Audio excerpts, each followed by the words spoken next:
जय गुरुदेव। जय हो बाबा अनीप करोली महाराज की जय। साथियों नमस्कार, स्वागत है आप सभी का आपके अपने YouTube चैनल पर। आशा करते हैं आप सभी अपने परिवारजनों के साथ में स्वस्थ होंगे। इसी कामना के साथ में बढ़ते हैं बाबा जी महाराज के एक और प्रसंग की ओर। जैसा कि आप सभी को पता ही है कि बाबा जी महाराज स्वयं सिद्ध हैं और बाबा जी महाराज आने वाली जो घटना होती थी उसको पहले ही जान जाया करते थे। इसी तरह की एक घटना है कुंभ के मेले की। यह इलाहाबाद में संगम तट का दशाब्दी का आखिरी कुंभ मेला था और बाबा जी महाराज इस कुंभ से वापस चले आए थे।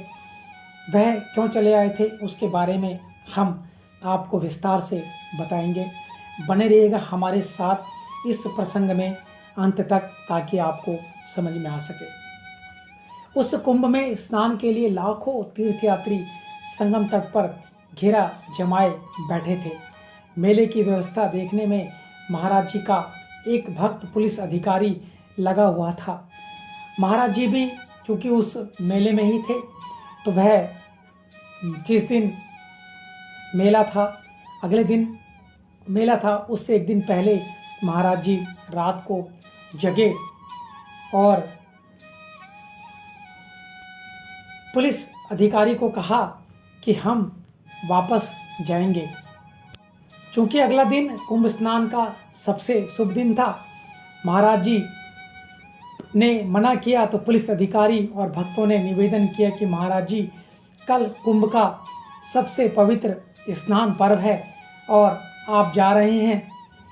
तो महाराज जी ने उनकी बात नहीं मानी और महाराज जी ने किसी भी भक्त की बात ना मानते हुए सिर्फ यही कहा कि हम यहाँ से प्रस्थान करेंगे। अंत में पुलिस अधिकारी ने महाराज जी को अपनी गाड़ी से स्टेशन पहुँचाया और ट्रेन में बैठा दिया। परंतु जाते जाते महाराज जी सबको आगाह कर गए, अगले दिन दैवी आपत्ति होने वाली है, अतएव सावधान रहना। इतना कहने के पश्चात महाराज जी चले गए और महाराज जी के भक्त वह पुलिस अधिकारी वापस कुंभ मेले में आ गए। महाराज जी चले गए, अन्य लोग उन्हें ट्रेन में बैठाकर वापस लौट आए। लोगों ने महाराज जी की बातों पर विशेष ध्यान नहीं दिया। लगभग सुबह के 4 बजे तीर्थयात्री एक विशेष शुभ मुहूर्त पर स्नान करने के लिए संगम की तरफ चलने लगे। भीड़ इतनी ज़्यादा थी कि लोग आगे निकलने के लिए धक्का मुक्की तक करने लगे। इसी बीच में क्या होता है, नागा बाबाओं का एक झुंड वहाँ पर कुंभ मेले में पहुँच जाता है और पीछे वाली भीड़ आगे बढ़ने के लिए आगे वालों को धक्काने लगती है और आगे वाली भीड़ वहाँ लगाए गए अवरोधक बैरिकेड्स के कारण आगे नहीं बढ़ पा रही थी। परिणाम यह होता है कि आगे वाली भीड़ का संतुलन गड़बड़ा जाता है और वह भीड़ में जो वह भक्तगण होते हैं वह गिरने लगते हैं। फिर अचानक से भगदड़ मच जाती है। लोग बाग गिरे हुए लोगों के ऊपर चढ़कर जाने लगते हैं।